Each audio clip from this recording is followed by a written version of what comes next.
तो वर्तमान समय हम अपनी स्थिति को शक्तिशाली कैसे बनाएं, क्योंकि आने वाला समय बहुत नाजुक होगा। आने वाले समय में कई पेपर आएंगे। प्रकृति का पेपर, ईविल सोल के पेपर, ईविल सोल के पेपर भी आएंगे। हमारे पुराने संस्कारों के पेपर आएंगे, खान पान के पेपर आएंगे, कई जन्मों के जो हमारे प्रकृति की हिसाब किताब हैं वो पेपर आएंगे। लेकिन सभी पेपरों में पास होने के लिए हमारी स्थिति शक्तिशाली चाहिए। जिनकी स्थिति शक्तिशाली है वो रोने वालों के आंखों के आंसू पोंछ सकेंगे। जिनकी स्थिति शक्तिशाली है वो वायुमंडल को बनाने की सेवा कर पाएंगे। जिनकी स्थिति शक्तिशाली है उनका पद ऊंचा होगा। लेकिन हमारी स्थिति कभी कभी बिगड़ती है। उसका कारण क्या है? उसका पहला कारण है देह का भान। जब हम चलते चलते देह भान में आ जाते हैं, हमारी स्थिति बिगड़ जाती है। आज भी बाबा ने कितना बार बार बच्चे देही अभिमानी बनो, आत्मा समझो, दृष्टि भाई बहन को रखो। लेकिन ये दृष्टि बिगड़ती है, स्थिति बिगड़ती है, किसी के दोष दिखते हैं, उन सब का कारण है देहभान। क्योंकि जहां देहभान आया वहां विकारों की जागृति हो गई। जहां देह का भान आया वहां दूसरे के दोष दिखना शुरू किया। इसलिए बाबा कहते ये आत्मा का लेसन पक्का करो। वास्तव में हमारे टोटल ज्ञान योग का सार है आत्माभिमानी बनना। ये बीज का तो केवल विस्तार है ज्ञान का। आज हम योग करते, क्यों करते योग? योग इसीलिए करते हैं आत्माभिमानी बनने के लिए। अगर योग करके फिर भी मेरी आत्माभिमानी स्थिति नहीं है, इसका मतलब आपका शरीर बैठा था, मन बुद्धि कहीं भटक रही थी। आज हम सेवा भी करते, किसी लिए करते? सेवाओं से दुआएं मिलती हैं। जैसे बाबा ने अव्यक्त इशारा में कहा, दुआएं रॉकेट का काम करते हैं। अगर सेवा करने के बाद फिर भी मेरी आत्मिक स्थिति नहीं है, मैं हल्का नहीं हूँ, अशरीरी नहीं हूँ, वो सेवा नाम मान शान के लिए है, सेवा दिखावटी है। अगर असली सेवा, दिल की सेवा होगी, वो अशरीरी विधेय बनेंगे। आज ये ज्ञान का सब्जेक्ट, हम इतना ज्ञान सुनते हैं। कहीं कहते हैं मैं कभी मुरली मिस नहीं करता हूँ, रोज मुरली सुनता हूँ। अगर आप मुरली सुनते हैं तो भान क्या चाहिए? आत्मा का भान चाहिए। अगर मेरा आत्मा का भान नहीं है, मुरली के पॉइंट सुनने तक है, वो धारणा में नहीं है। जिसके अंदर ज्ञान के पॉइंट का स्वरूप बनता है, जो ज्ञान के पॉइंट सुनता है उसका स्वरूप बनता है, वो पॉइंट स्वरूप आत्माभिमानी बनता है। इसलिए ज्ञान सुनने तक नहीं रखना, उसको धारण करना। आज कई कहते हैं मैंने जीवन में पवित्रता की धारणा, खान पान की धारणा, बाहर का खाना नहीं खाते, सारी धारणाएं हमने पक्की की। अगर धारणाएं आपकी पक्की है तो भान क्या चाहिए? आत्मा का भान चाहिए। अगर आत्मा का भान नहीं है, वो धारणा भी दिखावटी है। जो रियल धारणाएं करेगा वो सोल कॉन्शियस। ये 4 सब्जेक्ट रखे बाबा ने आत्माभिमानी बनने के लिए। क्योंकि बाबा ऊपर से क्यों आया ये धरती पर? क्यों आया है? आत्माभिमानी बनाने के लिए आया। सतयुग कब आएगा? जब हम आत्माभिमानी बनेंगे। ये सतयुग का कलयुग बना क्यों? हम देह भान में आने से। तो सारे ज्ञान पहले दिन जो सुना उसी को हमें पक्का करना है। अगर दुनिया के शास्त्र ग्रंथ इकट्ठे करो, एक पहाड़ बन जाएगा। मिला कुछ नहीं उसे, लोग गिरते गए। तो बाबा ने आकर के हमें एक ही बात बताई, बच्चे तुम आत्मा हो। बस इसी से हमारी चढ़ती कला शुरू हो गई। हमें कोई नया पुरुषार्थ नहीं करना है। आजकल फेसबुक में, व्हाट्सएप में इतनी चटपटी बातें आ रही, सोमान को ये करो, ये क्या क्या कहो। लेकिन जो मूल ब्रह्मा बाबा ने जो पुरुषार्थ किया, दादियों ने किया, उसके तरफ हमारा ध्यान नहीं है। इसलिए मूल है आत्माभिमानी बनना। आत्माभिमानी स्थिति से आपकी सारी समस्या ही खत्म होगी। आज क्या क्या समस्या है? मेरे संस्कार नहीं बदलते। और क्या समस्या है? मुझे सहन नहीं होता। सहन करने का पुरुषार्थ नहीं है, पुरुषार्थ है आत्माभिमानी बनने का। बीज बोया ही नहीं, पानी डाला ही नहीं, वृक्ष आएगा नहीं, वृक्ष को फल भी नहीं लगेगी। इसी तरह जिन्होंने आत्मा का पाठ पक्का किया ही नहीं, स्मृति का पानी दिया ही नहीं, उसके जीवन रूपी वृक्ष में सहन शक्ति, धैर्यता, सत्यता, ईमानदारी, ये फल कैसे आएंगे? आत्माभिमानी बनो, आपके जीवन में गुणों के फल लगेंगे।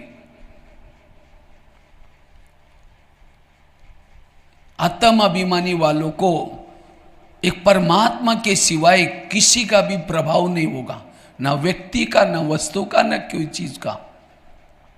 जीवन में रहते हुए बंधनों से मुक्त, विकारों का बंधन, संस्कार, सारे बंधन टूट जाएंगे। इसको ही कहते हैं जीते जी मर जाना। जीते जी मरना अर्थात सोल कॉन्शियस बनना। सोल कॉन्शियस वाला इस दुनिया से मरा पड़ा है। मराठी में कहते हैं ना, मेल्याशिवाय स्वर्ग दिसत नहीं। दादी जानकी जी हर क्लास में कहती थी, मैं कौन, मेरा कौन।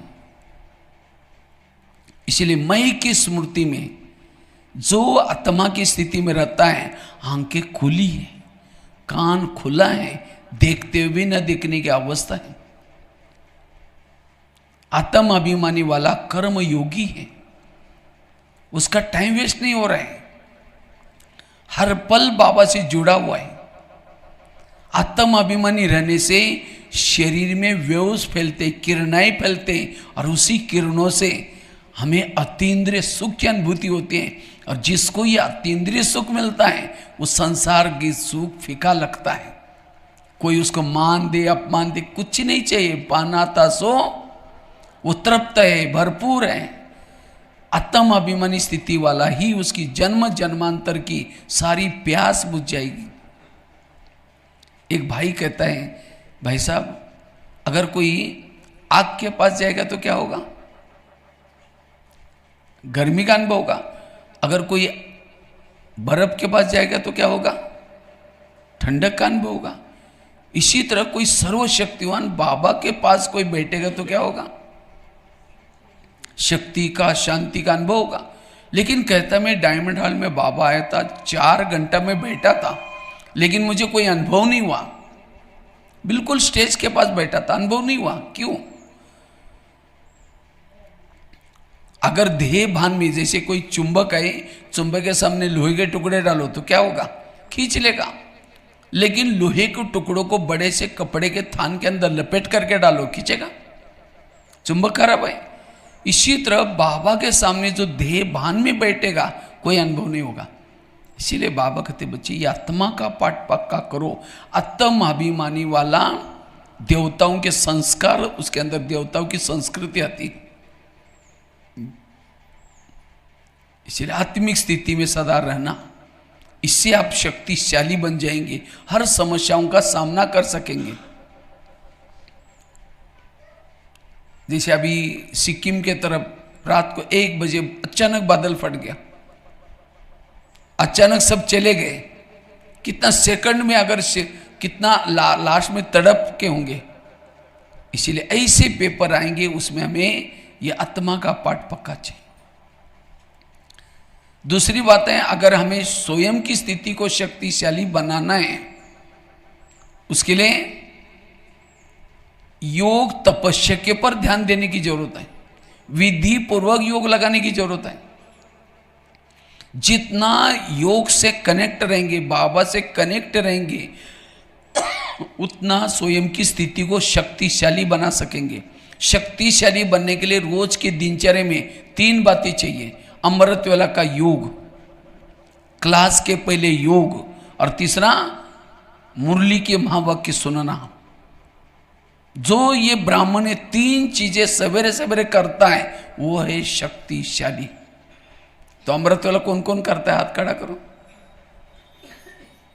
अच्छा, सभी लोग करते हैं, लेकिन अमृत वेला का चुपचाप कोई आपका वीडियो बनाया जाए, आपको पता भी नहीं चले आप अमृत वेला योग कर रहे थे, किसी ने आपका वीडियो बनाया और वही वीडियो 10 बजे सवेरे आपको दिखाई जाए, क्योंकि मेरा है, मैंने ऐसे किया था। दीवार के सहारे बैठे, मुंह खुला, आंखें बंद, 2 बार मच्छर अंदर भी गया और बाहर भी आए, पता भी नहीं चला। अगर ऐसा योग करेंगे तो शक्तिशाली कैसे बनेंगे? इसीलिए आंखें खोल करके बैठो। जैसे कोई मेहमान को घर में बुलाओ, मेहमान बहुत बड़ा है लेकिन आपका स्नेह प्यारा, इसीलिए 10 काम छोड़ के आपके पास आया। लेकिन जैसा मेहमान आया, अंदर से दरवाजा बंद करके कुंडी लगा करके सो जाओ। वो बेल बजा रहे, घंटी बजा रहे, दरवाजा नहीं खोलो, कैसा लगेगा उसको? इसी तरह वो तो चला जाएगा, 10 काम कर छोड़ के आया, चला जाएगा। इसी तरह हम भी क्या करते हैं, बाबा को निमंत्रण देते, मीठे बाबा, प्यारे बाबा, आप आ जाओ, हम आपसे बातें करनी है ना। बाबा तो पुकारते ही बच्चे सामने आता है, लेकिन जैसा बाबा आता है हम क्या करते, मीठे बाबा, प्यारे बाबा करते करते धीरे धीरे दरवाजे खिड़की, तेरे द्वार खड़ा भगवान, भगत भर ले झोली। हाँ, बाबा तो देखते ही तो दरवाजे खिड़की बंद है, वो चला जाता है, क्योंकि अमृत वाला बाबा कितना बिजी होगा, कितने बच्चे पुकारते हैं, क्योंकि बाबा एक है, पुकारने वाले बहुत है, तो चला जाता है। फिर अचानक नींद खुल गई, फिर कह के मीठे बाबा, फिर बाबा देखते हैं, अच्छे, फिर पीछे से फिर आवाज कर रहा है, फिर आता है, तब तक फिर बाद में। इसीलिए आंखें खोल करके बैठो, और केवल खोल के भी नहीं, अब कोई घर में मेहमान बैठा है उसके चेहरे की तरफ देखते रहो। वो कह के फोन क्यों किया था? तो कई योग में बैठेंगे, बाबा के फोटो की तरफ देखते रहेंगे, फिर बीच में घड़ी में देखेंगे अब कब तक देखना। और क्योंकि बहनों ने बोला होता है 4 से 4:45 तक योग करना है, तो योग करते करते फिर देखेंगे कई 4:45 तो नहीं बजा, अच्छा अभी तो 4:20 हुआ है और थोड़ा देर देखना है, फिर कहेंगे मैं आता हूँ, फिर भी एक बार देखेंगे। लगन में मगन होकर के बैठो।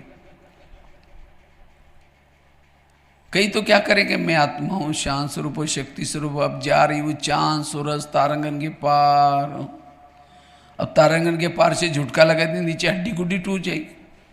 इसीलिए अमृत वेला अटेंशन से बैठना। एक कुमारी ने क्वेश्चन पूछा, कहते भाई साहब मैं अमृत वेला उठती हूँ लेकिन परम धाम में नहीं जाती हूँ। हमने कहा क्यों? कहते उसी समय हमारे घर के ऊपर बहुत अंधेरा रहता है। देखो कैसे क्वेश्चन पूछते हैं। एक कुमार कहता है भाई साहब मेरे अमृत वेला नींद ही नहीं खुलती। हमने कहा क्यों? अलार्म लगाए करो। कहता है अलार्म लगा तो लेकिन सुना ही नहीं पड़ता। हमने कहा क्यों? कहते मैं सोने के लिए परमधाम में जाता हूँ और अलार्म तो धरती पर बजता है, लंबा डिस्टेंस है। देखो कैसे कैसे क्वेश्चन पूछते। हमने कहा परमधाम में नहीं जाते, धाम तो बहुत है, निद्रा लोक, स्वप्न लोक, कई लोग हैं। अब कई स्वप्न लोक में जाएगा तो कहाँ सुनाई पड़ेगा। इसलिए बाबा तो कहते मैं रोज तुम्हारे घर में आता हूं तो दिखाई पड़ता है। बाबा को देखने के लिए हमें एक अलर्ट होकर के बैठने की जरूरत है, एक्टिव होने की जरूरत है। इसलिए जितना हम योग करेंगे यथार्थ विधि पूर्वक उतना हम शक्तिशाली बनेंगे। तो योग की यथार्थ विधि क्या है? जैसे आजकल मोबाइल का जमाना है, मोबाइल को चार्ज करते, कैसे करते हैं?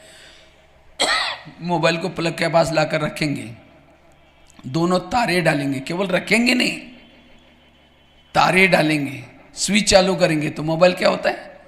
चार्जिंग हो जाता है। इसी तरह शरीर हमारा मोबाइल है, आत्मा उसकी क्या है?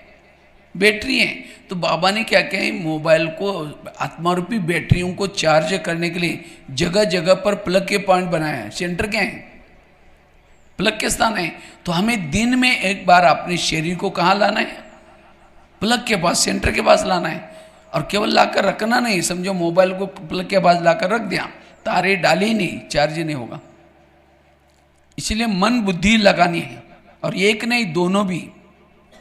अच्छा, दोनों तारे डाली, लेकिन बाजू का बटन रात भर बंद था, चार्ज होगा? इसलिए स्मृति का स्विच चालू करो, बाबा ने मेरे पर क्या उपकार किए, बाबा मुझे क्या से क्या बना रहे। जितनी स्मृति गहरी उतना योग गहरा। अच्छा, तारे डाली, स्विच चालू किया, कभी तार प्लग में डाल रहे फिर निकाल रहे, डाल रहे निकाल रहे, चार्ज होगा? तो कैसे डालते निकालते हैं? समझो कोई माता योग लगाने के लिए आ रहे हैं, आते आते रास्ते में देखा कि बहुत अच्छा सब्जी वाला जा रहे हैं, फिर सोचे कि आज शाम को इसकी सब्जी बनाते हैं। पहले सोचे कि जाकर योग करेंगे, जाते सब लेके आएंगे। यहाँ करके बैठे, लाल लाइट चल रहा है, गीत बज रहा है, शुरू करके मैं आत्मा हूँ, शांत स्वरूप हूँ, शक्ति स्वरूप हूँ। फिर सोचा रहे वो झोला तो लाए नहीं, थैला तो लाए नहीं, सब्जी कैसे लेके जाए? तार प्लग से निकल गई। फिर कह गया ठीक है मैं आत्मा हूँ, शांत स्वरूप। उसके बाद तो प्लास्टिक का झोला तो होगा ही, मैं आत्मा हूँ, शांत स्वरूप हूँ, शक्ति स्वरूप हूँ। फिर सोचा रहे घर में गैस के ऊपर जो दूध रखा था उसको बंद किया या कम किया, बंद किया, चलो बाद में देख लेते, मैं आत्मा हूँ, शांत स्वरूप हूँ। फिर कहेंगे घर में तो मेहमान आने वाला था, मैंने सोचा ला उसके लिए पूरन पोली बनाऊं, लेकिन चने की दाल तो है ही नहीं, चलो छोड़ो कुछ और बना देंगे, मैं आत्मा हूँ, शांत स्वरूप। लाल लाइट की सफेद लाइट हो गई योग का टाइम। अगर ऐसा योग करेंगे आत्मिक स्थिति नहीं बनती, देह भान रहता है, और सारा दिन कोई निंदा करता है, फीलिंग आते हैं, कोई अपमान करता है, फीलिंग, वही बातें योग में याद आते हैं। शुरू करके मैं आत्मा हूँ, फिर कहेंगे मेरे को उन्होंने क्यों बोला, फिर कहेंगे ठीक है मैं आत्मा हूँ, फिर कहेंगे 15 दिन पहले भी तो बोला था मैं आत्मा हूँ, फिर कहेंगे सबके बीच में क्यों बोला। इसलिए योग की स्थिति बनाने के लिए हमें क्या करना है, विधि से योग लगाना है। दोनों तारे डालना है, स्विच चालू करना है, तार को बार बार निकालना डालना। कई कहते जब योग में बैठते तो मेरी आत्मा ऊपर जाती नहीं, क्या योग में आत्मा परमधाम में जाती है? जाते हाँ? क्योंकि आजकल हम क्या करते हैं, वो टीवी में वगैरह कई आजकल वीडियो में देखते हैं, योगी बैठा, जैसे बैठा उसमें से एक बिंदी निकली, हूँ करके घूम करके सीधा गई और परमात्मा से टच हो गई। लेकिन हम जब बैठते तो कुछ निकलता ही नहीं, तो लगता हमारा योग ही नहीं लगता। योग में शरीर से आत्मा नहीं निकल करके नहीं जाती। जैसे मोबाइल का एग्जांपल दिया, मोबाइल को तारे डाली, स्विच चालू किया, जैसे स्विच चालू किया मोबाइल चार्जिंग चालू हो गया, क्या मोबाइल से बैटरी निकल कर प्लग में घुसने के लिए गई? बैटरी कहाँ रहते हैं? मोबाइल में। तो करंट लेने के लिए कौन जाते हैं? तारे। इसी तरह मन बुद्धि परमधाम में जाता है, आत्मा शरीर में होते हैं। इसीलिए मन बुद्धि, लेकिन कौन सा मन जाता है? जो मन हल्का है। कौन सी बुद्धि जाते हैं? जो बुद्धि स्वच्छ है।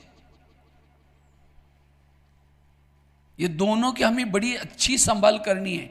और हमारा योग का आधार है बुद्धि, मन नहीं, बुद्धि। तो बुद्धि क्या करते हैं? दृश्य देखते हैं, लेकिन हम बुद्धि का प्रयोग योग में कम करते हैं। बुद्धि कैमरा है, मन टीवी है, बुद्धि गाय है, मन उसका बछड़ा है। और जितना योग आप अच्छी तरह करेंगे शक्तिशाली बनेंगे। तो एक तो अमृतवेला का योग क्लास के पहले, क्लास यहां कितना बजे चलती है? 7 बजे मुरली चालू हो जाते हैं। और योग कितना बजे चलता है? 6:30 बजे। मैं देखा था आए थे 2-4 लोग, फिर धीरे धीरे धीरे 7 से पहले। जो क्लास के पहले योग नहीं करता, मुरली उसके कोई काम की नहीं,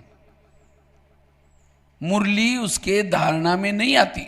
अब खेती के तो जानता है ना, खेती का अनुभव है ना। खेती में बीज कैसे डालते हैं? पहले हल चलाते हैं, जमीन को तैयार करते हैं, बाद में बीज डालते हैं। अब रुके सूखे खेती में डाल दिया तो उगेगा?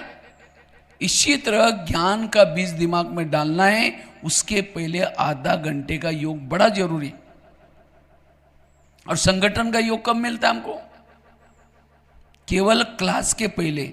लेकिन आजकल मैं देख रहा हूं सेंटर्स पे क्लास के पहले योग में सारे ढीले होते जा रहे हैं, आएंगे नहीं। बस एक आएगा 6:30 बजे, दूसरा आएगा 6:45 बजे, 7:05 सारे दौड़ करके पहुंच जाएंगे। इसलिए अब हमें इसके पर संगठन का योग जितना करेंगे सेंटर का वायुमंडल अच्छा बनेगा। सेंटर का संगठन में योग करने से शक्ति बनती है। किसी का योग नहीं लगता उसका भी योग लगना शुरू हो जाएगा। आप लोग रेस लगाओ, इस अभी दिवाली आने वाली है तो कल से क्या करो, कल से अगले चैत्र महीने तक एक बाहर एक रजिस्टर रखना है उधर एंट्री करते समय, और वहाँ एक घड़ी रखना है जो 6:30 बजे अपना अपना नाम लिखना है। नाम के सामने ये लिखना है कितना बजे पहुँचे थे, और जो 6:30 से पहले पहुँचेगा वो फर्स्ट नंबर, 6:45 तक आएगा सेकंड, और 7 से पहले आएगा थर्ड। और जो एक 6 महीने में मतलब अगले गुड़ी पड़वा होता है ना, नया साल महाराष्ट्र में, उसी समय उन लोगों का सम्मान करना जो 6:30 से पहले आए। ठीक है, ये रेस लगाओ क्योंकि अभी ठंडी आने वाली है। ठंडी में क्या अच्छी लगती है, रजाई। जो रजाई लेकर के सोएगा उसको रजाई चली जाएगी, गदाई मिलेगी। अगर रजाई लेने, रजाई का त्याग कर दो। यहाँ तो कुछ नहीं ठंडी, मैं देखता हूँ पंजाब में, दिल्ली में नाक से मुंह से धुआं निकलता है 2-3 महीना तक, तो भी छोटे बच्चे भी स्वेटर पहन के टुक टुक टुक करके दौड़ते हैं स्कूल में। और यहाँ इसीलिए हमें, और मैं देखता था हमारे स्कूल में प्रिंसिपल क्या करता था, प्रेयर से पहले जैसे प्रेयर की बेल बज गई मेन गेट बंद होता था, उसके बाद जो बच्चे आते थे वो बाहर खड़े रहते थे। प्रेयर करके बच्चे जाने के बाद एक एक बच्चे को अंदर लेता था और एक एक बच्चे की इतनी पिटाई करता था, दोबारा प्रेयर मिस नहीं करते थे। किसी का कुछ कारण है वो सुन लेता था, किसी की बस पंक्चर हो गई वो तो ये नहीं, वो छोड़ो। अगर किसी का कारण नहीं है तो भी उसने ये किया, लेट आया, पिटाई होती थी। तो हमारा भी प्रिंसिपल पिटाई अभी देखता है, वो 6:30 बजे गुप्त रूप में चक्कर लगाता है। ये तो अभी दौड़ रहा है, कभी आप घर में बैठा है तो पिटाई करेगा कहाँ, धर्मराजपुरी में। मैं एक सेंटर में गया था गुजरात के, वहाँ 6 से योग चलता है 6:30 तक, 6:30 से 6:45 7:15 तक मुरली चलती। मैं जैसे गया पूरा क्लास फुल, तो मैंने बहनों को कहा शायद मैं आने वाला, नहीं नहीं भाई जी हमारा नियम है, हम क्या करते हैं 6:30 बजे हो गया, 6 बज गया, हम मेन गेट का दरवाजा बंद कर लेते हैं। उसके जो आएंगे नीचे बैठेंगे, नीचे एक हॉल है वहाँ बैठेंगे, क्योंकि प्रिंस प्रिंसेस का ये कॉलेज है। जितना आप क्लास के पहले योग करेंगे, और फिर कहते क्या हमको योग के लिए टाइम ही नहीं मिलता। जो बाबा ने टाइमिंग दिया उसको फॉलो करो, अलग से योग नहीं करो।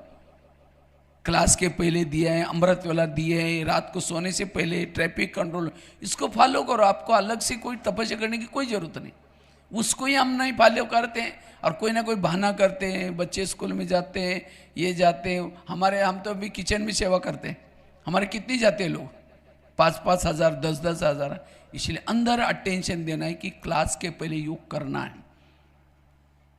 और साथ में मुरली कहाँ सुननी है, क्लास में। आजकल ऑनलाइन में सुनने की माया लगी है, जो ऑनलाइन से सुनेगा उसकी पूजा ऑनलाइन से होगी। आजकल मंदिर में कम लोग जाते हैं, क्यों, ऑनलाइन से करते हैं। इसलिए एक बार ब्रह्मा बाबा को दादियों ने पूछा था, बाबा त्रेतायुग वालों के लिए पढ़ाई का प्रबंध आप क्या करेंगे, उसके लिए मधुबन में आवास निवास, किचन, डाइनिंग ये सब बनाना पड़ेगा। बाबा ने कहा कि नहीं बच्चे, 33 करोड़ का प्रबंध मैं आगे चल करके पढ़ाई का करूंगा, केवल 9 लाख क्लास की स्टूडेंट बनाऊं। और अब बाबा ने 5-6 साल से 10-12 साल से क्या किया, पीस ऑफ माइंड टीवी चालू किया, फेसबुक व्हाट्सअप इन सभी में मुरलियाँ। पहली मुरली ऐसी कभी भी पब्लिक में नहीं जाती थी, किसी के भी हाथ में मुरली नहीं होती थी। लेकिन आप बाबा ने सबको ये किया, क्यों, ये 33 करोड़ वालों की तैयारी। तो आपको 33 करोड़ में जाना है, सतयुग में जाना है, मुरली कहाँ सुननी है? यहाँ। नहीं तो सीता रोती भी रहती है, राम को याद भी करते, अकेले बैठे हैं, और गोपिकाएं संगठन में रास कर रहे हैं, कृष्ण बीच में है। इसी तरह यहाँ संगठन में मुरली चल रहे हैं, रास कर रहे हैं, ये है। वो भी भले सुनो, लेकिन क्या करो, यहाँ मुरली सुन करके फिर जाओ। जैसे बच्चे स्कूल में जाते हैं, हाजिरी लगाते हैं, फिर ट्यूशन में जाते हैं।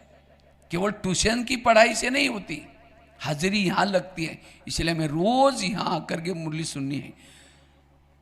नहीं तो एक एकलव्य था भील, वो क्या करता है, एकलव्य गुरु द्रोणाचार्य के पास जाता है और कहता है मुझे नंबर 1 चाहिए, लेकिन नंबर 1 उसको नहीं दिया। किसको दिया? अर्जुन को। क्यों? अर्जुन सामने सिखाता, और एकलव्य कहाँ सिखाता? मूर्ति के सामने। इसी तरह ये फेसबुक, व्हाट्सएप, ये भी क्या है? मूर्ति है, एक पुतला है, उसके सामने बैठ करके सीखेंगे। नंबर होशियार तो बनेंगे, शिवानी बहन की क्लासेस, महारथियों की क्लासेस सुन के होशियार तो बनेंगे, नंबर 1 नहीं जाएंगे। नंबर 1 बनना हमें क्या सीखना है? यहां आकर के सीखना है। जो ब्राह्मण ये 3 चीजें करता है वो है शक्तिशाली। पहली बात कौन सी सुनाई? आत्म अभिमानी स्थिति का अभ्यास। दूसरा है ये 3 बातें। ये 3 बातें जो करता है, किसी के दोष दिखाई नहीं पड़ेंगे, सब अच्छे नजर आएंगे। एक 2 महिलाएं थी, एक महिला रहती थी 2 मंजिल पर, दूसरी रहती थी नीचे के मंजिल पर। 2 मंजिल वाले रोज अपने घर के खिड़की से पड़ोसी के छत पर देखते, छत पर वो कपड़े सुखाते हैं, उसके कपड़े देख करके पति को बुलाती हैं, इसको कोई अक्ल नहीं, कितने गंदे कपड़े, कितने मैले, जाओ पूछ के आओ। पति कुछ नहीं बोलता, रोज बुला करके कहते जाओ पूछ के आओ। एक दिन जब उसने उसी खिड़की से देखा तो पड़ोसी के कपड़े अच्छे दिखने लगे। फिर पति को बुलाया, कहते आज इसको कैसे अक्ल आ गई, कितना अच्छा धुला, क्या जाओ पूछ के आओ। पति धीरे से मुस्कुराता और कहता है आज सवेरे सवेरे मैंने अपने घर की खिड़की के कांच साफ किए। समझ में? उनके कांच गंदे थे इसलिए कपड़े। इसी तरह आज हर इंसान अच्छा है, लेकिन हमें गंदा क्यों दिखता है, गलत क्यों दिखता है? क्योंकि हमारे सोच निगेटिव है। इसलिए रोज अपने खिड़की को साफ करो। खिड़की साफ कब होगी? जब अमृत वेला चीख करेंगे, रोज आकर के संगठन में आधा घंटा योग करेंगे, रोज की मुरली सुनेंगे, तो आपकी बुद्धि रूपी खिड़की, और उसी खिड़की से जिसको भी देखेंगे सब अच्छे नजर आएंगे। इसलिए 3 बातों से हमारी स्थिति शक्तिशाली बनेगी। तीसरी बात है, अगर स्थिति को शक्तिशाली बनाना है, स्थिति बिगड़ती क्यों? उसका कारण है इंद्रियां हमारी स्थिति बिगाड़ती हैं। माया कहीं बाहर से नहीं आती, माया कहां से आते हैं? इंद्रियों के द्वारा आते हैं। आंखों से आते हैं, कान से आते हैं, मुख से आते हैं, मन से आते हैं, बुद्धि से आते हैं। लेकिन आज हमारे इसके तरफ ध्यान, हम दूसरों को दोष देते हैं, इसके कारण ऐसा हुआ, इसके किसी के कारण नहीं हुआ, मेरे खुद की इंद्रिया कारण है। इसीलिए कहते हैं स्वयं को बदलो। स्वयं को बदलना मतलब क्या करना? भैंस पहन लिया, सफेद ड्रेस पहन लिया, बदला हो गया। तुम अपने घर को सुधारो। घर मतलब क्या? लौकिक घर नहीं, ये शरीर आत्मा का घर है। तो क्या इस घर में रहने वाले सब ज्ञान में चलते हैं? आंखें ज्ञान में चलती हैं? अगर आंखें ज्ञान में चलती, योग में बैठते समय बंद की होती, मोबाइल देखते उस समय बंद नहीं होती। इसका मतलब आंखें मेरी हिते से नहीं है। अगर कान ज्ञान में चलता, कोई परचिंतन सुनाता है तो क्या कहता है, और क्या हुआ? वो उठ के भी जा रहे, बैठो ना, चाय पानी पी के जाना, बताओ क्या हुआ। इसीलिए हर इंद्रियों को श्रीमत प्रमाण चलो। ब्रह्मा बाबा ने क्या किया? ब्रह्मा बाबा ने नारायण बनने के लिए क्या पुरुषार्थ किया? ब्रह्मा बाबा रोज अपनी इंद्रियों का दरबार लगाते थे। बाबा की एक डायरी मिली थी, बाबा रोज उनकी चेकिंग करते थे। लेकिन आज हमारे इसके तरफ ध्यान, अंधेरी नगरी, चौपट राजा, टकेसरबाजी, टकेसर खाजा। इस नगरी में जो चाहे हो रहा है, आंखें जो चाहे देख रहे हैं, मुख जो चाहे बोल रहे हैं, मन के जो चाहे सोच रहे हैं। इसीलिए अगर अपने आप को शक्तिशाली बनाना है, इस शरीर रूपी किले को मजबूत कर दो। इसमें जो सिक्योरिटी है कौन? कान मुंह ये सब आत्मा की रक्षा करने वाले, रक्षक ही भक्षक बने। अगर पाकिस्तान के बॉर्डर पर कोई सैनिक खड़ा है और आतंकवादी आता है, कहता है ये 1000 का 500 का नोटों का थैला लो लेकिन मुझे अंदर जाने दो, तो वो क्या करेगा? कितने लोगों को मारेगा?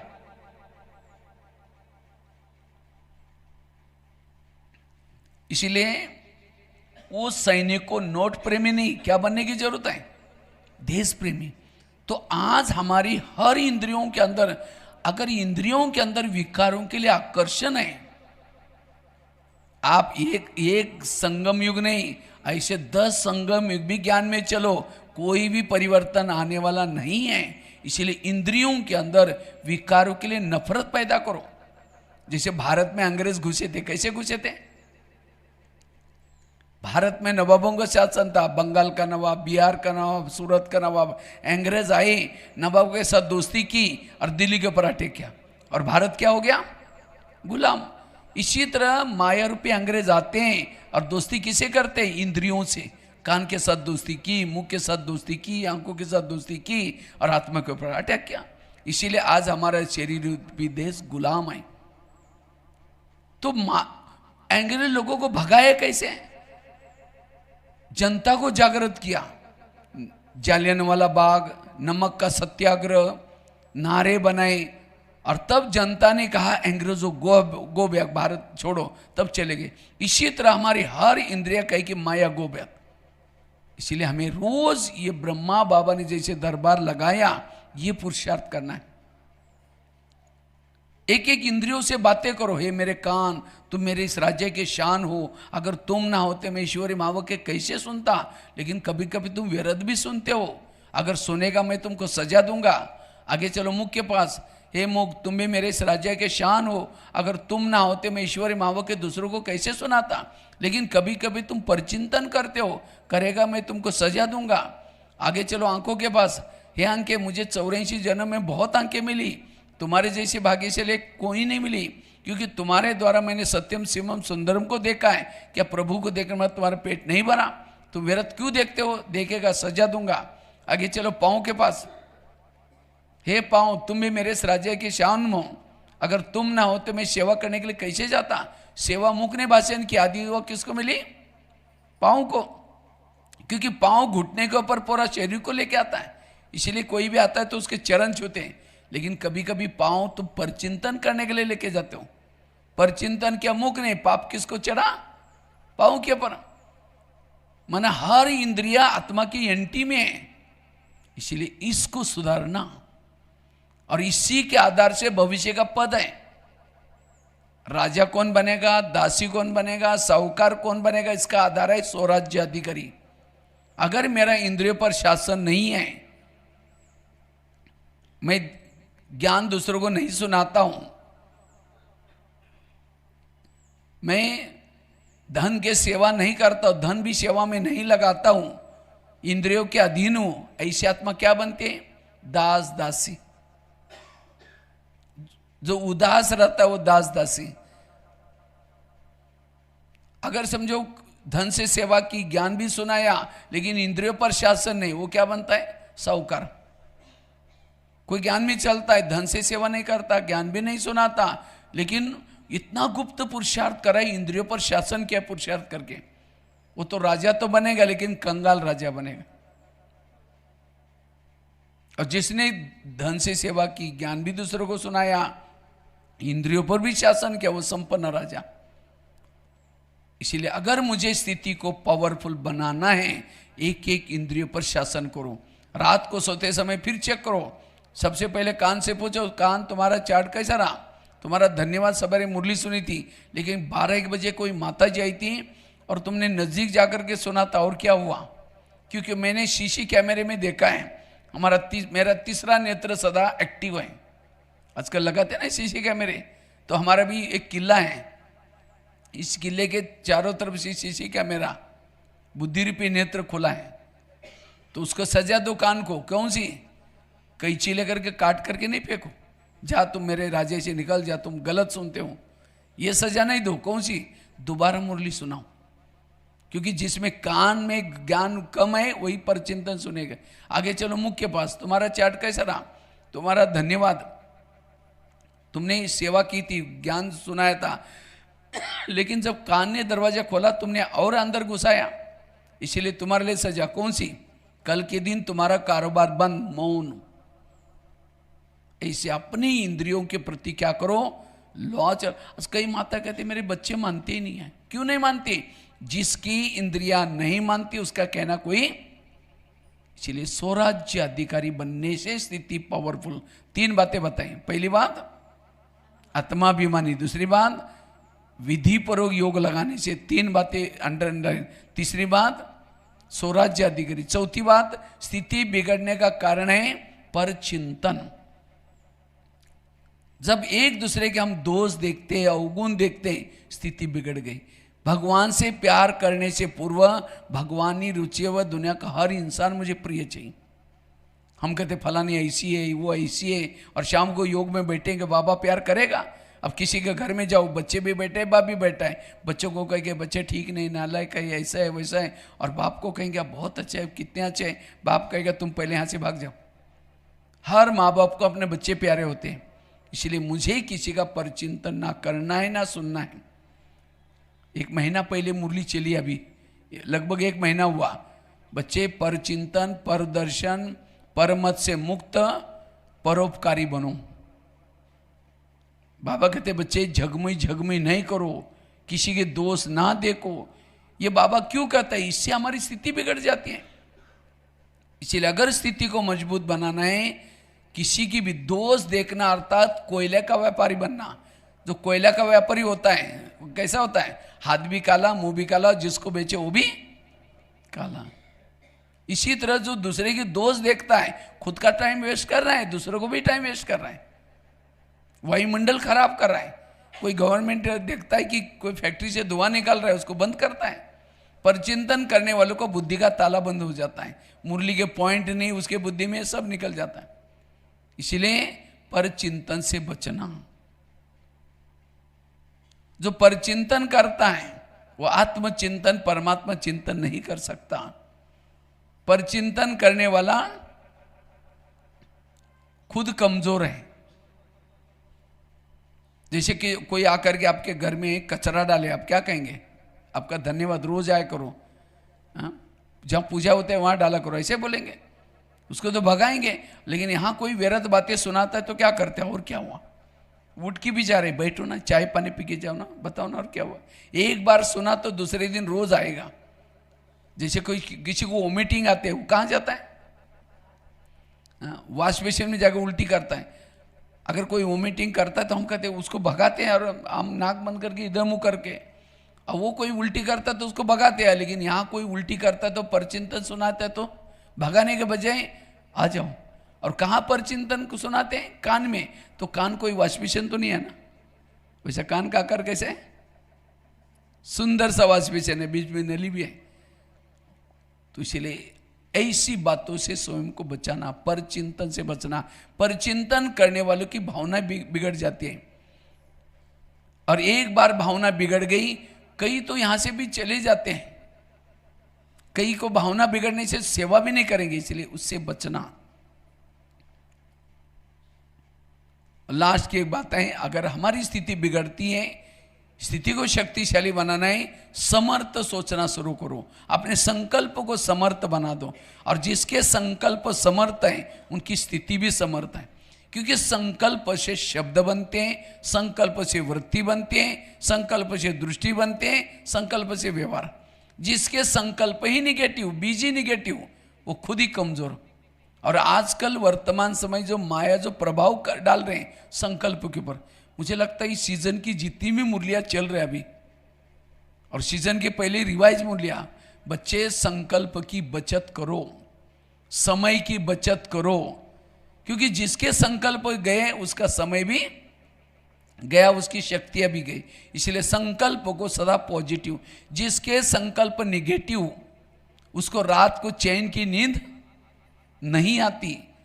जिसके संकल्प निगेटिव है वो वायुमंडल खराब करता है। जिसके संकल्प निगेटिव है उसके चेहरे में खुशी नहीं होगी, उसका शरीर थक जाता है, मन भी थक जाता है। जिसके संकल्प निगेटिव है उसको तनाव पैदा होता है। तनाव, तन में आना, देहभान आ गया। देहभान क्यों आया? क्योंकि वेस्ट संकल्प से देहभान आता है। जिसके संकल्प निगेटिव चलते उसको तनाव पैदा होता है। तनाव को इंग्लिश में क्या बोलते हैं? टेंशन। टेन मतलब कितना? 10, और सन मतलब बच्चे। टेंशन मतलब 10 बच्चे। पहले तो 2-4 आए, फिर 10 पैदा होंगे। अब किसी के 10-12 बच्चे हैं, माँ बाप शांति से बैठेंगे। एक आएगा, पापा जी मुझे कपड़े चाहिए, उसको भगाओ। दूसरा कहेगा पापा जी मुझे परीक्षा की भी देने। जितने बच्चे उतनी समस्या भी। जिसके संकल्प ज़्यादा चलते हैं वो योग में स्थिर नहीं बैठेगा। 2 मिनट शुरू करता है मैं आत्मा हूँ, फिर कहेगा मेरे ने क्यों बोला, फिर कहेगा ठीक है मैं आत्मा हूँ, फिर कहेगा 15 दिन पहले वही बातें याद आएगी। इसलिए कम संकल्प चलाना। संकल्प जो ज़्यादा चलता है उसको शरीर की बीमारियाँ होती है। इसीलिए कहते हैं ना, जिसका पाँव गरम, पेट नरम, दिमाग ठंडा, उस घर में कोई डॉक्टर है उसको मार दो डंडा। पाँव को कैसे रखो? गरम, पेट को नरम, दिमाग को। लेकिन आजकल उल्टा होता है, पाँव रहते हैं ठंडे और दिमाग रहता है गरम। कहते हैं ना इसने मेरा दिमाग ही गरम किया। दिमाग गरम किया मतलब उसने ऐसा व्यवहार किया मेरे संकल्प ज्यादा चले। और जिसके संकल्प ज्यादा चलते हैं उसके शरीर में केमिकल्स उतरते, बीमारी होती हैं। आज 70% शरीर की बीमारी होते हैं निगेटिव से। आज किसी को पेट की बीमारी हो गई, ईर्ष्या वाले विचार चला है, पेट की बीमारी। किसी को दूर का कम दिखता है, दूसरे की बुराई को आंखें फाड़ फाड़ के देखते हैं। किसी का ब्लड प्रेशर हो गया, बीती हुई बातों को याद किया। किसी को अस्थमा हो गया, कोई भी बातों को पेट में दबा कर रखेंगे, दमे का प्रॉब्लम। आज किसी को स्पॉन्डिलाइटिस होता है, रास्ते में जा रहे सब्जी लाने के लिए, वो क्या करती है, वो क्या करता है, इधर उधर देखने वालों को स्पॉन्डिलाइटिस। फिर डॉक्टर को कहेंगे डॉक्टर जी मेरे गले में कुछ पता नहीं अकड़न हो रहे, तो डॉक्टर एक बड़ा सा पट्टा लगाता है। जब पट्टा लगेगा 6 महीना ना इधर देखेगा ना इधर देखेगा, सीधा देखते चलना पड़ेगा। आज किसी को शुगर होते हैं, शुगर कोई मीठा खाने से नहीं होती, टेंशन। क्या? मैं इसकी सास हूं, मैं इसका पति हूं, मैं इसकी माँ हूं, इसको मैंने पढ़ाया लिखाया छोटे से बड़ा किया। जब इसकी शादी में अपनी पत्नी का मानता है, मुझे नहीं पूछता। ऐसे निगेटिव से शुगर पति है। और जब शुगर होगी तो क्या करेंगे? मीठा खाना बंद करेंगे, टेंशन में आना बंद नहीं करेंगे। तो सारी बीमारी का कारण है निगेटिव। इसीलिए आजकल डॉक्टर क्या कहते हैं, ज़्यादा सोचो नहीं, टेंशन में नहीं आओ। लेकिन उसके लिए कोई टैबलेट देता है? ब्रह्मा कुमारीज का केंद्र एक बहुत बड़ा हॉस्पिटल है। किस चीज़ का हॉस्पिटल? मन का हॉस्पिटल। इसलिए हमें रोज पॉजिटिव बनना, कुछ भी बातें आई जाए सकारात्मक। आज किसी को ब्रेन हेमरेज होता है, ब्रेन में बालों से भी महीन नसें होती हैं। वो क्या काम करते हैं? खून सप्लाई होते हैं। लेकिन जब वो व्यक्ति ज़्यादा सोचता है वो नसें फट जाते हैं, ब्रेन हेमरेज हो जाता है। तो मैं निगेटिव हूं या पॉजिटिव कैसा पता चलेगा? सामने से कोई व्यक्ति आ रहे हैं, रास्ता काट रहे हैं, चेहरा देखना पसंद नहीं करते, आप निगेटिव हैं। कोई पति की महिमा कर रहे, तुम्हारे पति तो बड़ा अच्छा है। हाँ, तेरे को क्या पता, तुमने दूर से देखा है, मैं तो पूरा जीवन काटा उसके। वो क्या है मैं जानती हूँ, निगेटिव है। अगर कोई सास की महिमा करता है, अरे तुम्हारी सास तो बड़ी अच्छी है, अरे वो क्या है बुढ़िया मुझे पता है, निगेटिव। एक व्यक्ति के प्रति भी आप निगेटिव, आपके दिल में बाबा नहीं बैठेगा। बाबा को दिल में बिठाने के लिए क्या बनो? पॉजिटिव। पॉजिटिव वाला सुखी, निगेटिव वाला दुखी। जैसे कुकर को गैस के ऊपर रखते तो क्या होता है? गर्म होता है। गर्म होते होते सीटी मारना। कुकर को सीटी मारेगा तो सब्जी पकाएगा, लेकिन मनुष्य सीटी मारेगा तो ये क्यों हुआ, मेरे साथ क्यों हुआ, ऐसे कैसे हुआ, क्यों क्यों करके एक दिन कहेगा तुम्हारा बहुत दिन से देख लिया, आज मुझे सही नहीं हुआ, सीटी मार दी। गुस्सा है, सीटी। मैं तो करीबन 1200-1300 जेलों में गया हूँ भारत में। एक एक की कहानी पूछो, 70% लोग जो जेल में है गुस्से से। मैं तो काफी सारे स्कूलों में जाता हूँ, बच्चे सब सामने बैठते, बच्चों को पूछता, बच्चे ये बताओ इसमें से गुस्सा किसको किसको आता है? झूठ बोले कौवा काटे, सारे बच्चे हाथ खड़ा करते, सर हमको गुस्सा आता है। सामने टीचर बैठे रहते हैं। हमने कहा सर आप लोगों ने कोई गुस्से पर कंट्रोल करने का लेसन नहीं सिखाया? सर कहते हमको भी गुस्सा आता। तो आज लोगों के अंदर एक गुस्सा, और गुस्से का मूल कारण है मन के निगेटिव विचार। इसलिए पॉजिटिव बनो। पॉजिटिव वालों के पास शक्तियाँ होती है, सहन शक्ति, धैर्यता, और निगेटिव वालों के पास आसुरी अवगुण और आसुरी शक्तियाँ। अगर मुझे देवता बनना है, पॉजिटिव बनना है, कभी भी निगेटिव नहीं। तो पॉजिटिव कैसे बने? कर्म गति को याद रखो। कई कहते मैं इसके रास्ते में कभी गई नहीं, मैंने इसका बुरा कुछ किया नहीं, फिर भी ये मेरे साथ ऐसी क्यों करती है? टाली कभी एक हाथ से। आपके घर के जितने लोग आए, कोई आपको देने के लिए, कोई आपसे, और जिन्होंने लेने देने का गणित समझ लिया, उसको कभी समझो पति ने गाली दी, क्या समझो? अच्छा, इनका भी बहुत दिन का बाकी था, पूरा हो गया। पॉजिटिव लो। कोई सास है, बहू को तंग करे, परेशान करे, बहू को तनाव, टेंशन आ रहा है, अगर सास और बहू का पिछले जन्म दिखाई जाए तो, आज जो बहू है पिछले जन्म उसकी सास थी, और जो सास है उस समय बहू थी, वो तंग करती थी, उसका हिसाब। इसीलिए कहते हैं ना, सास भी कभी बहू थी। आज मुझे बेटा मिला है, मेरा पति मिला है, ये सब मेरे कर्मों का, कर्मों से शरीर बना, संबंधी मिला, और ये ज्ञान नहीं है। इसीलिए कहते हैं ये ऐसी क्यों करते हैं, इसने ऐसा क्यों किया। संकल्प को पॉजिटिव बनाने के लिए कर्म गति को, वर्तमान के मेरे प्रॉब्लम मेरे ही कोई कर्मों का परिणाम है, कोई किसी का दोष नहीं है। दूसरी बात, जो हुआ अच्छा हुआ, कोई मेरी ट्रांसफर करे, कोई मेरे लिए कुछ भी करे, कल्याण है।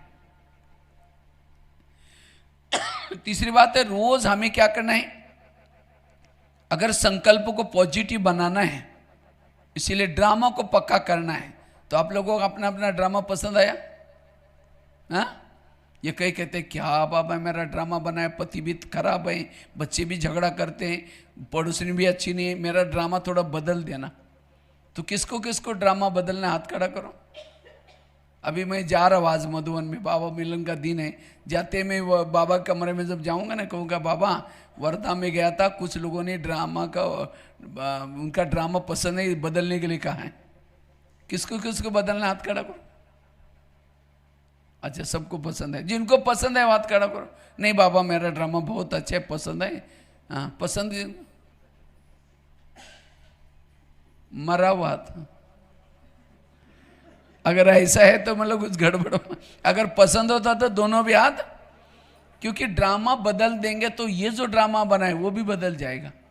इसलिए वर्तमान समय अगर पॉजिटिव बनना है, ड्रामा एक ढाल है, ये ढाल के द्वारा आप व्यर्थों से बच सकते हैं। वैसे तो हम 3 बाप के बच्चे हैं, लेकिन माँ कितने हैं? 4। ब्रह्मा, मम्मा, लौकिक माँ, ड्रामा। और ड्रामा सबसे बड़ी माँ है, और माँ तो माँ होते हैं, माँ कभी भी बच्चे का बुरा नहीं करती। इसलिए ड्रामा को पसंद कर लो। इसलिए कोई भी कुछ भी कहता है वाह वाह करो, वाह। मुझे लगता है लास्ट की जो मुरलियाँ चले मधुबन में, गुलजार दादी के तन में अव्यक्त वानियाँ, क्या वाह ड्रामा, वाह वाह बाबा वाह। बाप के दिल में, बच्चों के दिल में पूरा 80 बार 40 बार वही शब्द रिपीट हुआ है। आप लोगों ने जो सुना होगा अच्छी तरह ध्यान से। कई भाई बहन हमको फोन करके, और वही गुलजार दादी के वॉइस में, कई कहते हैं बाबा आजकल ऐसी मुरली क्यों चल रहे हैं? ये टोटल ज्ञान का सारा है, वाह वाह। कोई गाली भी दे, क्या बोलेंगे? आवाज नहीं आ रहा है, क्या बता? वाह ड्रामा। कोई झगड़ा करे, क्या बोलेंगे? वाह ड्रामा। कोई निंदा करे, क्या बोलेंगे? कोई माता जी का पति शराब पी के पिटाई करे क्या बोलना है? वाह ड्रामा। अभी आवाज ही नहीं निकला। आप कहेंगे भाई जी पति शराब पी करके मारे तो वाह वाह कैसे निकलेगा? क्यों मार रहा है मेरे को, क्यों बोल रहा है? ऐसे तो करेंगे, निगेटिव आएगा। लेकिन तो भी उस माता को क्या बोलना है? क्योंकि उसके लिए पति तो बहुत मिले ना। सतयुग में मिला था, त्रेता में मिला था, द्वापर में मिला था। सतयुग का पति तो बहुत अच्छा था, ना शराब पीता था, ना मारता था, ना ये पीटता था, वो देवता था। लेकिन क्या उस देवता वाली पति के कारण बाबा मिला? और अभी का पति भले शराबी है, मारता है, पीटता है, उसके कारण कौन मिला है? तो उस माता के लिए सतयुग वाला पति अच्छा है या अभी का पति अच्छा है? सतयुग का पति तो दिल्ली में रहता था, और अभी का पति वर्धा में रहता है, महाराष्ट्र में। तो महाराष्ट्र वाला वर्धा वाला अच्छा है, दिल्ली वाला अच्छा है? हाँ, इसीलिए बाबा को कहो कि बाबा ऐसा पति मुझे 5,000 साल के बाद जरूर देना, ऐसी सास मुझे 5,000 साल के बाद जरूर देना, ऐसी पड़ोसनी, क्योंकि संगमी की पड़ोसनी भी अच्छी, संगमी की सास भी अच्छी, संगमी का शरीर भी अच्छा, भले बुजुर्ग है, काला है, कैसा भी है। सत्यु का शरीर तो कंचन का आया था, लेकिन उस शरीर की आंखों से बाबा को देखा है, उसके ऊपर बाबा की नजरें पड़ी हैं क्या? उन कानों से भगवान के महावाक्य सुने? उस दिल के अंदर बाबा बाबा की धड़कनें रहती थी, वो शरीर क्या काम का? इसीलिए बाबा कहते हैं हमें किसी को छोड़ने की जरूरत नहीं, वही रहो, सोच को बदलो, पॉजिटिव बन जाएंगे। और जो व्यर्थों से मुक्त है, चेहरे में खुशी है और सदा समर्थ है, वो है शक्तिशाली। स्थिति बिगड़ने का कारण ऐसी परिस्थितियों में हम क्या करते हैं? निगेटिव में चले जाते हैं। इसीलिए पॉजिटिव। और संगम युग में भाग्यशाली कौन है? जिनके जीवन में समस्या ज्यादा, प्रॉब्लम ज्यादा, विघन ज्यादा, वो बहुत भाग्यशाली। आप कहेंगे भाई कुंती के सामने कृष्ण जाता है, कुंती को कहता है तुमको क्या वरदान चाहिए? सोना चांदी जो भी मांगो, मैं तुम्हारे भक्ति का फल देने के लिए हूं। कुंती कहती मुझे सोना चांदी नहीं चाहिए, मुझे जीवन में समस्या चाहिए, तथास्तु जो भी इच्छाएं पूर्ण हो जाए। फिर कहा कि तुमने समस्या क्यों मांगी?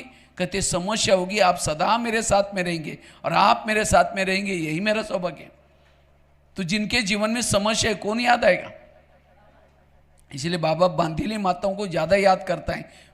जो बांधीली माताओं को पति तंग करता है, परेशान करता है, उसको कौन याद आता है? बाबा। और जितना बाबा याद आए उसका पद भी ऊंचा है। और जिन माताओं को पति तंग नहीं करता, बहुत प्यार करता है, उनका योग किसे लगा है? पति से। और जिसका योग पति से, उसका पद कुछ भी नहीं होगा।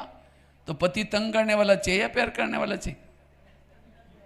हाँ, इसीलिए बाबा कहते बच्चे ये विघन और समस्या व्यक्ति को महान बनाते हैं। इसलिए पॉजिटिव बनो, निगेटिव को क्या बना दो? अब समझो यहाँ आए, थोड़ा घर में देरी से जाएंगे, जाते लोग बोले हाँ ओम शांति में जाते, घंटों तक बैठते, वहीं जाकर के वहीं खा के आओ। अब यहाँ से जाते तुरंत निगेटिव बन जाएंगे, ऐसी बातें सुनते। तो पहले से पक्का करो, अब मैं घर में जाऊंगी, जाते मेरी पूजा हो जाएगी। अगर कोई देवी की पूजा हो तो देवी क्या करते? तो आपको भी कोई बोलना शुरू करेगा, अभी क्या दो? वरदान वाला हाथ से नहीं दो, नहीं तो और चिढ़ जाएगी। बड़ी देवी बन के आई, शक्ल जाकर के देख ले, मन से कहो कि बाबा इनका कल्याण करना। आज हम कितनी अच्छी अच्छी बातें सुन के आई। अगर ये भी क्लास में होते, उनको डायबिटीज हो रहे, कितना गुस्सा करते हैं, वो भी ठीक हो जाते हैं। वो आपको बोल रहे हैं, लेकिन आप ऐसी दुआएं दे रहे हैं। उसको लगेगा पहले मैं थोड़ा भी बोलता तो काली का रूप धारण करती थी, आज तो बिल्कुल चुप है। आश्रम के कोई क्लास का उसका असर हो गया। यह निगेटिव को, और जितना निगेटिव को पॉजिटिव संकल्प बचाएंगे। इसलिए वर्तमान समय संकल्प को बचाना, इसे समय बच जाएगा, इसे हमारी आत्मिक स्थिति बन जाएगी, स्थिति अच्छी बनेगी। तो कितनी बातें हो गई? पहली बात बताई, स्थिति बिगड़ने का कारण देहभान, इसलिए आत्माभिमानी बनो। दूसरी बात बताई, विधि पूर्वक योग करना है। और हमें 3 बातों के ऊपर खास अंडरलाइन, अमृतवाला का योग, क्लास के पहले योग, और तीसरा मुरली। और तीसरी बात कौन सी सुनाई? पर चिंतन, स्वराज्य अधिकारी बनना, एक एक इंद्रियों पर ध्यान, और कैसे सजा देना है, कैसे दरबार लगाना है। और चौथा बताया पर चिंतन से बचना। और 5वां बताया समर्थ संकल्प, उसके लिए ड्रामा को, कर्मों को याद रखना, निगेटिव को पॉजिटिव बनाना, तब जाकर के हम संकल्प बचा सकते। अगर ये 5 बातें आपके हैं तो आपकी स्थिति शक्तिशाली है, स्थिति अच्छी बना सकेंगे। ठीक है, ओम शांति।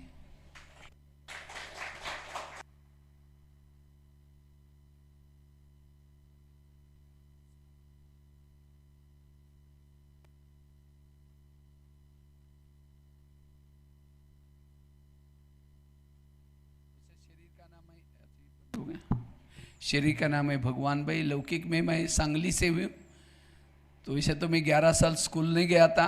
लौकिक में ऐसे धनगर समाज में जो बकरी चराते उस समाज में जन्म हुआ।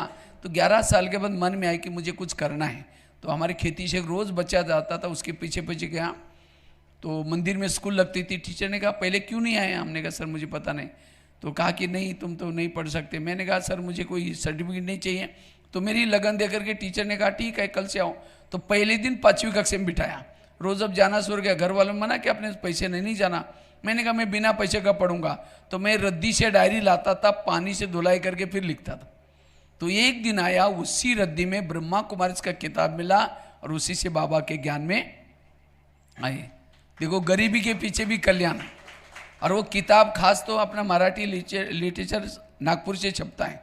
तो उसमें 3 लोग का चित्र था। 8 दिन पहले टीचर ने लेसन पढ़ा था, मनुष्य चांद तक गया है। लेकिन इस किताब में 3 लोग जब देखा तो मैंने सोचा चांद से भी पार ब्रह्मा बैठा है, शंकर बैठा है, विष्णु बैठा है, तो यहाँ कौन गया होगा। तो मैंने टीचर को दिखाया, वो कहते क्वेश्चन परीक्षा में नहीं आएगा।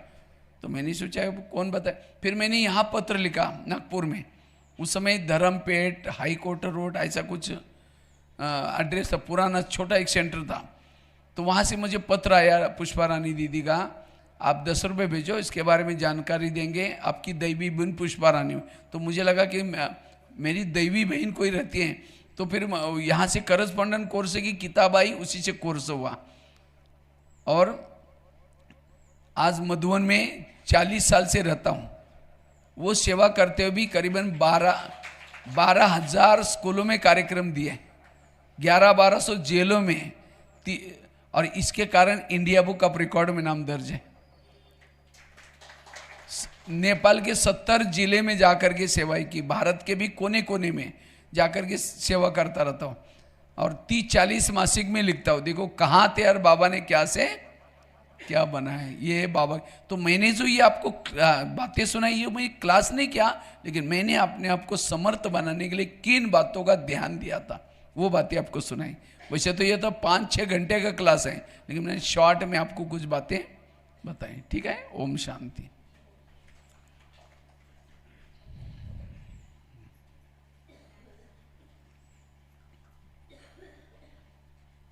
बाद में कभी आएंगे, भट्टी करेंगे, फिर भट्टी में बातें बताएंगे। ठीक है, अभी तो मैं सोचा था शायद मिलेगा नहीं, तो भी ट्रेन का धन्यवाद जो लेट हो गई, इसके कारण आप लोगों से मिलना हुआ। अभी देख लेना कहाँ तक आई। अच्छा 10 मिनट नहीं, उस समय थे, अभी कभी कई कवर कर हो जाता। 10 के आगे आएगी ट्रेन। ओम शांति। हमारा ये सौभाग्य है कि स्वयं भगवान ने भगवान भाई को यहाँ भेज दिया और हमारी ज्ञान की झोली भरपूर कर दी। वैसे भगवान भाई को एक बारी हम दिल्ली में गए थे, पांडव भवन में भाई जी थे, और उसके पहले यहाँ के वो क्लास करके गए थे। और उस वक्त मैं वहाँ मना, इन्होंने कहा था कि जब आप आएंगे दिल्ली में तो हमारे पास आ जाना, और मैं वहाँ चला गया था। तो उस वक्त उन्होंने हमें मना ये किया दिल्ली दिखाने के लिए वगैरह। तो आज ड्रामानुसार भगवान भाई हमारे पास आए। हमें हमारा ये सौभाग्य है कि उन्होंने हमें अपनी स्थिति बनाने के लिए 5 पॉइंट दिए, और ये 5 पॉइंट के ऊपर अगर हम पुरुषार्थ करेंगे तो हमारी स्थिति बहुत अच्छी बन जाएगी। तो मैं हम सभी वर्धा निवासियों की तरफ से उनका मनपूर्वक उन्हें धन्यवाद देता हूँ, धन्यवाद देता हूँ, धन्यवाद देता हूँ। भाई जी आप ऐसे ही बीच बीच में आते रहे और हमारी स्थिति ऊंची बनाने के लिए मार्गदर्शन करते रहे। ओम शांति। इस साल तो यहाँ से मैं लगभग 10 बार तो गया हूँ इसी 1 साल में, अभी और 2 बार जाने वाला हूँ, जाता रहता हूँ। लेकिन मैंने अभी अपने कुछ ये बनाई, इसलिए मैं चुपचाप निकल जाता हूँ। कहीं से भी भोजन वगैरह में लेता नहीं, मैं कुछ अपने जीवन की सिद्धांत बनाए, उसी सिद्धांत में ये भी एक सिद्धांत है। और साथ में जहाँ स्लीपर में जाता हूँ, कभी भी एसी में नहीं जाता हूँ, माना कम पैसा बचा करके जाना है। वो साथ में एक सेवा भी किसी से नहीं लेना है। और इकोनॉमी, अभी 40 साल से मधुबन में रहता हूँ, लेकिन ना कोई गाड़ी रखे है ना कुछ।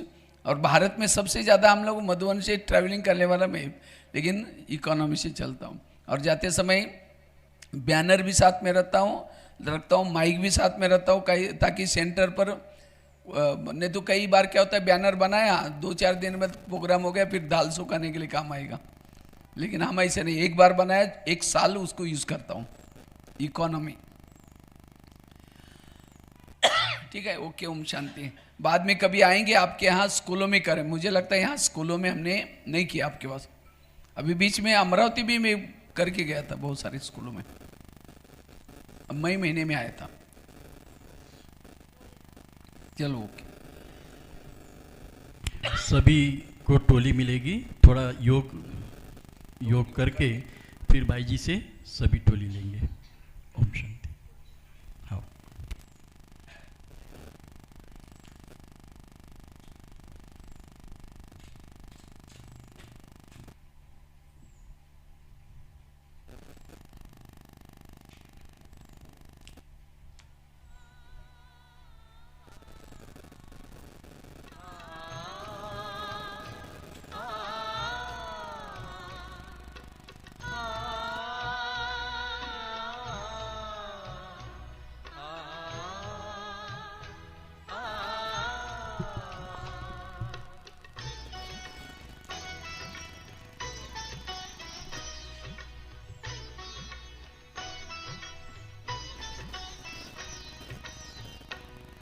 जाने प्रभु या तुम जानो, हम जाने प्रभु या तुम जानो, हमें तुमसे है कितना प्यार।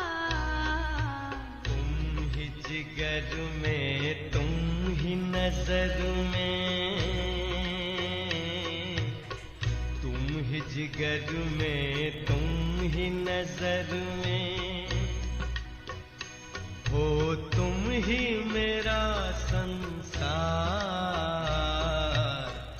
हम जाने प्रभु या तुम जानो।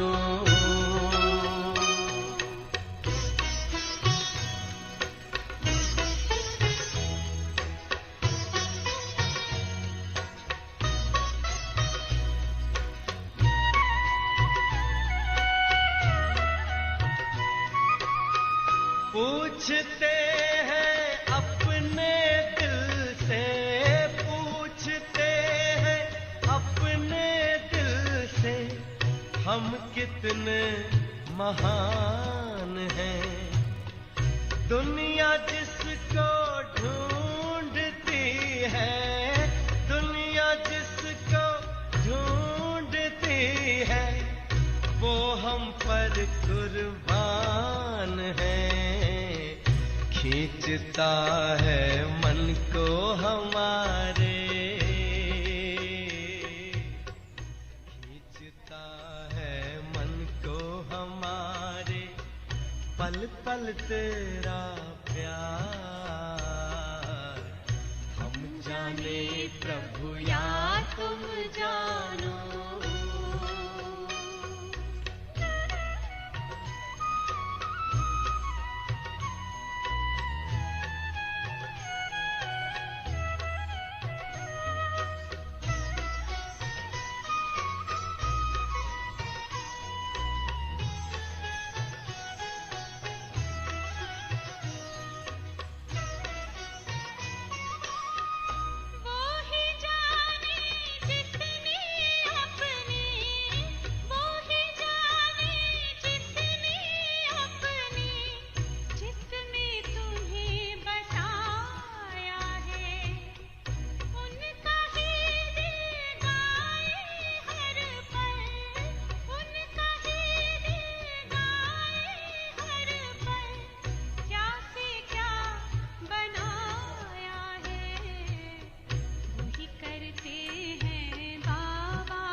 प्रभु या तुम जानो।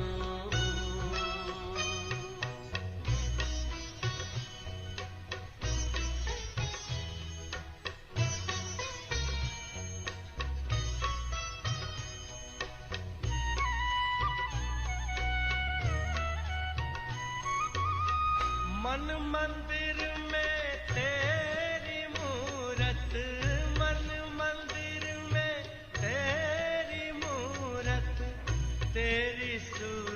नजर आए। जब सोचूं तेरे बारे में बाबा, जब सोचूं तेरे बारे में बाबा, जन्नत की खुशबू बिखर जाए। बाबा तुझसे जुड़ी हुई है,